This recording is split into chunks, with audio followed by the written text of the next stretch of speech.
Alors là par contre je dois nuancer quelque chose. J'ai fait une vidéo, est-ce qu'Ether a le potentiel de rattraper Bitcoin? Du coup pour faire très simple, dans cette vidéo je suis plutôt, non pas bullish, mais j'explique pourquoi, maintenant que Bitcoin a pris beaucoup de valeur, l'Ether pourrait le rattraper. Eh bien sachez qu'avec ma prochaine vidéo qui sort sur ma chaîne principale, peut-être que l'Ether va conserver un petit peu de retard.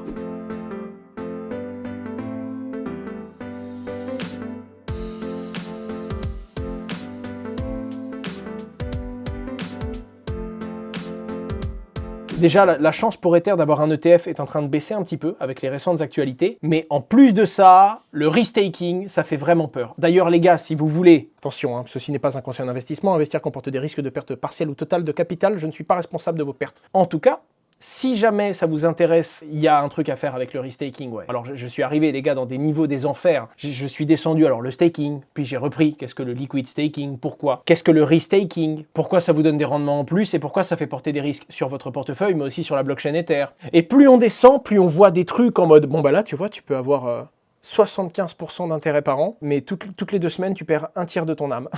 C'est à peu près ça. RWA a un avis, je pense vraiment que c'est l'avenir. Après, ça veut tout et rien dire. Tokeniser, en tout cas utiliser la blockchain pour rendre plus liquide et pour simplifier la portabilité et le transfert de différents produits du monde réel, comme l'immobilier, comme des produits en bourse, comme des titres de société, oui, c'est une bonne chose. Maintenant, c'est tout nouveau. Il n'y a pas encore de cadre clair sur la régulation. La régulation européenne, MiCA, va encore apporter de la clarification. Donc, j'adore profondément l'RWA. Je pense que c'est l'une des tendances, donc à court terme, il y a des profits à faire. Malgré tout, est-ce que c'est, entre guillemets, quelque chose qui, maintenant, a un avenir certain? Dans l'utilité, oui. Dans le cadre légal, à définir. Il faut qu'on attende de voir vraiment comment ça va se faire et comment est-ce qu'on pourra vivre dans un monde un jour où on peut s'échanger une action Tesla en se faisant une transaction comme ça. Salut Asher, comment comprendre la différence entre les Layer 2 comme Arbitrum, Starknet, etc. Regarde ma vidéo sur les Layer 2. Je t'explique tous les différents types de Layer 2, que ce soit les Optimistic Rollup, que ce soit les Zero Knowledge Rollup, et je différencie techniquement les deux, les différentes Layer 2 Plasma, les différents Layer 2 à la Lightning Network. Je te présente vraiment, en tout cas de mon point de vue, en essayant de vulgariser au maximum, qu'est-ce qu'un Layer 2,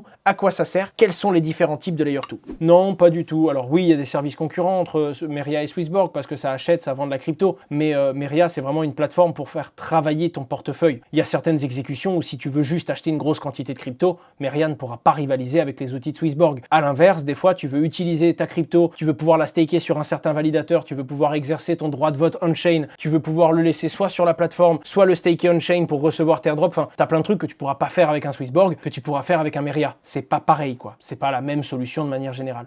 Est-ce que Meria est légalisé en Belgique? Tu compares carrément Meria à de la feuille de cannabis, quoi. C'est plutôt intéressant comme analogie. Concrètement, Meria n'a pas le droit de faire une publicité active en Belgique parce qu'on n'a pas la licence belge. Par contre, le fait qu'on soit régulé en France, entre guillemets, nous donne le droit de traiter avec des clients belges. Le régulateur français est totalement au courant et en accord avec le fait que nous distribuons des services informatiques à des clients belges. Voilà. Après, on pourrait pas faire une pub dans un aéroport en Belgique, c'est ça que je veux dire. L'objectif de notre régulation française, c'est d'être passeporté sur l'Europe avec MiCA, et à ce moment-là, on pourra s'adresser à toute l'Union européenne. Tout à fait.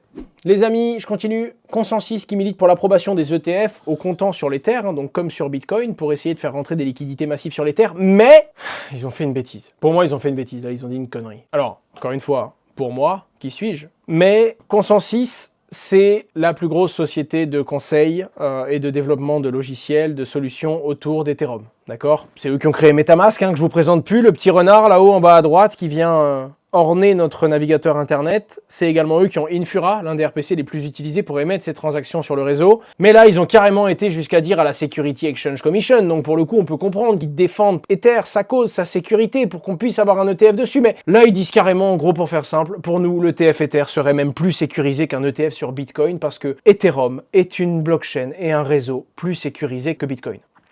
Bitcoin est quand même basé sur de l'énergie, techniquement faire tomber le réseau c'est pas faisable, t'as peut-être une centralisation Bitcoin Core et une centralisation des pools de minage, mais globalement t'as envie de parler de stacking, de liquid stacking et de restaking, je suis pas sûr que t'aies envie de parler de tout ça à la sec, parce que si la Security Exchange Commission elle voit la prochaine vidéo qui sort sur ma chaîne YouTube, autant te dire que ça va pas aller dans votre sens. Bref, je sais pas, Je comprends leur position, ils pouvaient pas vraiment dire l'inverse parce qu'ils sont tellement proches d'Ether que t'as même pas le droit de dire l'inverse. Ils vont devant la SEC pour essayer de défendre Ether, je comprends. Maintenant, dire qu'Ether est plus sécurisé que Bitcoin, j'aurais quand même pas pris ce pari. Voilà, je veux juste faire un petit clin d'œil à un projet dans lequel j'ai investi et qui est sur la blockchain, qui est basé sur l'IA. Ringfence, c'est un projet qui me plaît beaucoup, dans lequel j'ai mis des billes, hein, donc c'est pas sponsor, mais si je vous le dis pas en toute transparence, j'ai un intérêt au développement de Ringfence. Cherchez pas, il n'y a pas de token, en tout cas il n'y en a pas encore, donc il n'y a pas de truc à acheter. Tout de suite, calmez-vous, sortez la main de votre portefeuille, très important. Ce qui est intéressant, c'est que ça te permet en fait de générer une image et grâce à la blockchain, grâce à l'émission d'un NFT, ça te permet de savoir qui l'a émis, quelle est sa provenance, avec quelle adresse IP. Ça va permettre, in fine, quand tu utiliseras un modèle, de savoir quelles sont les images qui ont été utilisées en input. Vous savez que c'est un gros problème avec l'IA,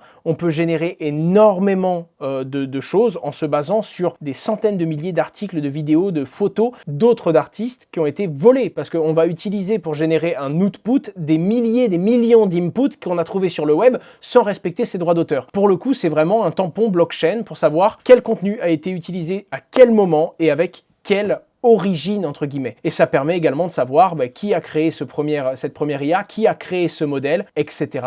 etc. Je vous en avais pas parlé jusqu'à présent parce qu'ils sont quand même au début, hein. Vous le voyez, il y a une waitlist là-haut, on est vraiment dans le début du début. Et ils ont fait une bonne annonce cette semaine, c'est-à-dire qu'ils ont fait un gros partenariat avec Leonardo AI, et en l'occurrence, Leonardo AI, c'est une plateforme qui compte déjà plus de 4 millions d'utilisateurs. C'est de l'IA générative, mais avec une interface simple, et pour le coup, 4 millions d'utilisateurs, et les outils de Leonardo AI vont être intégrés à Ringfence. En tout cas, c'est l'annonce qu'ils ont fait, et ça fait pas mal de bruit, donc je suis content d'être rentré sur ce projet qui de jour en jour devient plus gros. J'espère que ce sera costaud. Salut Asher, penses-tu que le Bitcoin n'est plus vraiment une crypto indépendante à cause de la mainmise des grosses institutions comme BlackRock? C'est trop compliqué comme question parce que tu as l'indépendance au niveau de sa sécurité, le réseau, sa décentralisation. Tu as l'indépendance au niveau justement des gens qui l'utilisent, comme par exemple Bitcoin Core ou encore les pools de minage qui centralisent la puissance de calcul des différents mineurs qui eux doivent être décentralisés. C'est dur de te répondre. En tout cas, à partir du moment où Bitcoin est libre, les institutions ont le droit de les utiliser comme toi et moi. Donc même si ça vient un petit peu, entre guillemets, recentraliser un certain pouvoir, si les institutions financières dumpent Bitcoin, elles vont faire baisser son prix, ça rendra pas le réseau moins sécurisé. On s'en fout que le Bitcoin soit à 70 000 ou à 30 000. C'est chiant pour les mineurs. Va y avoir un mécanisme d'ajustement et d'adaptation sur le prix de Bitcoin parce que certains mineurs seront rentables et ne le seront pas. Ce qu'on appelle la difficulté de minage, qui augmente d'ailleurs de jour en jour et qui a atteint il y a quelques jours des records sans précédent.